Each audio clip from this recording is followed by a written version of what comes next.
2,600 years ago, a powerful empire emerged from the lands east of Mesopotamia. It was vast, disciplined, and unlike many of the brutal kingdoms that dominated the ancient world. This empire would eventually stretch across continents and shape the destiny of nations. It was known as the Persian Empire, and at the center of its rise stood a remarkable ruler named Cyrus the Great. Cyrus was not merely another conqueror hungry for land and wealth. In a time when kings measured their greatness by how many cities they burned and how many people they enslaved, Cyrus introduced a different style of leadership. When his armies marched into Babylon in 539 BC, the world expected the usual devastation that followed conquest. But something extraordinary happened. Instead of slaughtering the defeated population, Cyrus allowed them to return to their homelands and worship their own gods freely. Among those captives were the Jewish exiles who had been taken from Jerusalem decades earlier after the Babylonian conquest of Judah. For them, Cyrus' decision was nothing short of miraculous. The Bible records that he issued a decree allowing the Jews to go back to Jerusalem and rebuild their destroyed temple. In an astonishing moment in biblical history, this Persian king became the unlikely instrument through which God restored hope to a displaced nation. The Hebrew prophet Isaiah had even mentioned Cyrus by name long before his birth, declaring that God would raise him up to fulfill a divine purpose. In the biblical narrative, Cyrus receives a title that almost no foreign ruler is ever given. He is called God's anointed. Through him, the Jewish people were given a second chance to rebuild their lives and their sacred city.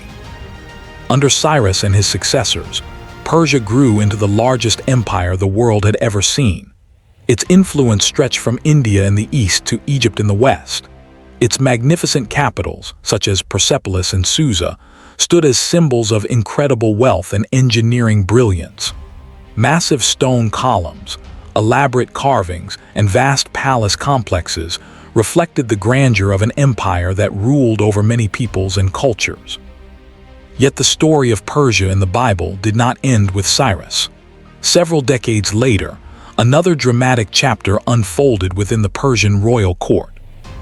At that time, the empire was ruled by Xerxes I, known in the biblical account as King Ahasuerus. His kingdom extended across 127 provinces, making him one of the most powerful monarchs on earth. Within this immense empire lived a Jewish community that had remained in Persia even after the first return to Jerusalem. Among them was a young woman named Esther, raised by her cousin Mordecai. Through a series of extraordinary circumstances, Esther was chosen to become Queen of Persia. Her rise to the throne would soon place her at the center of one of the most dangerous crises the Jewish people had ever faced. Within the royal court served a powerful official named Haman. Proud and ambitious, Haman demanded that everyone bow before him. When Mordecai refused, Haman's anger grew into a deep hatred not only for Mordecai but for the entire Jewish people. Determined to destroy them, he persuaded the king to sign a decree authorizing the extermination of all Jews throughout the empire. The order was chilling. On a single appointed day, every Jew in Persia, men, women, and children, was to be killed. The survival of an entire people now depended on the courage of one woman.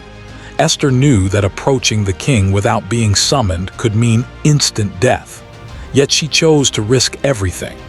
Entering the royal court uninvited, she revealed Haman's plot and pleaded for her people. The story reached a dramatic climax when the king realized the treachery of his trusted advisor. Haman's plan collapsed, and the man who intended to destroy the Jews was executed instead. Once again, Persia became the stage on which the Jewish people were rescued from destruction. But behind these political and human events, the Bible hints at something even more mysterious. The prophet Daniel lived during the era of the Persian Empire. In one of the most mysterious passages in Scripture, Daniel describes an encounter with a heavenly messenger who had been delayed for 21 days by a powerful spiritual being called the Prince of Persia. This figure was not a human ruler, but a spiritual force operating behind the scenes of earthly kingdoms. The messenger explained that he had been engaged in a spiritual conflict until help arrived from Michael the archangel. Only then was he able to reach Daniel. This extraordinary account suggests that the fate of nations may involve battles fought not only by armies, but also by unseen spiritual powers. Persia, it seems, stood at the center of a larger cosmic struggle. Despite its power, the Persian Empire eventually encountered a new and unstoppable force. In the 4th century BC, a young Macedonian king named Alexander the Great launched a campaign that would alter the course of history. His armies swept across Asia, defeating Persian forces in battle after battle. Within a few years, the once mighty empire collapsed under the speed and brilliance of Alexander's conquests. Although the Persian Empire fell, the land and its people remained. Over the centuries, new empires rose in the region. The Parthian Empire emerged, followed later by the Sasanian Empire, which once again challenged Rome for dominance in the Middle East. Eventually, the spread of Islam transformed the cultural and religious landscape of the region. Persia became part of powerful Islamic caliphates, yet Persian identity endured. The language, traditions, and historical memory of the ancient empire survived through centuries of change. For most of the world, the country continued to be known as Persia. But in the 20th century, a decision was made that would reshape its international identity. In 1935, the ruler Reza Shah asked foreign governments to refer to the nation by its native name, Iran. The word Iran comes from an ancient term meaning land of the Aryans, reflecting the heritage of the Iranian peoples. At first, the change seemed largely symbolic, yet the 20th century would bring deeper transformations.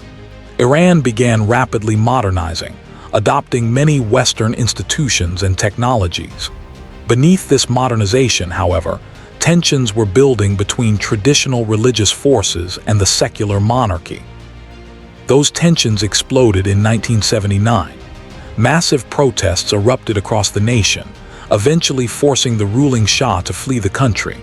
Into the power vacuum stepped a religious leader who had spent years in exile, Ruhollah Khomeini. Under his leadership, the monarchy was abolished and replaced by the Islamic Republic of Iran, a state governed by Islamic law.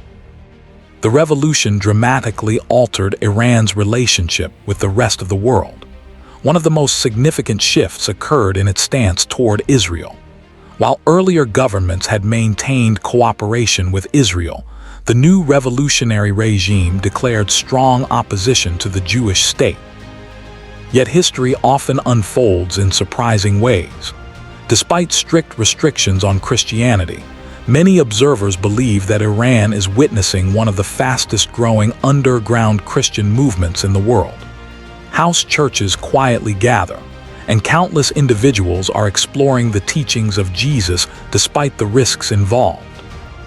In a remarkable twist, the same land that once played a crucial role in restoring the Jewish people to their homeland may again be experiencing profound spiritual change. The Bible also contains a prophecy that continues to intrigue scholars and believers alike. In the book of Ezekiel, a future alliance of nations is described as marching against Israel in the last days. Among those nations listed is Persia. Today, the territory once known as Persia is occupied by modern Iran. For many interpreters of biblical prophecy, this connection raises fascinating questions about the future. The story of Persia becoming Iran is therefore far more than a simple change of name. It is a journey that spans more than 2.5 millennia, a journey that includes emperors and prophets, royal intrigue and spiritual mysteries, conquest and revolution. From Cyrus the Great, who freed the Jewish exiles, to Esther, who risked her life to save her people, Persia has repeatedly appeared at pivotal moments in biblical history. Through empires rising and falling, the land endured, carrying with it the legacy of one of the most influential civilizations the world has ever known. Today we call that land Iran, It stands at the center of modern geopolitical tensions and ancient prophetic discussions alike. Yet history has shown that nations can change in ways no one expects. And the long story that began with the Persian Empire may still be unfolding.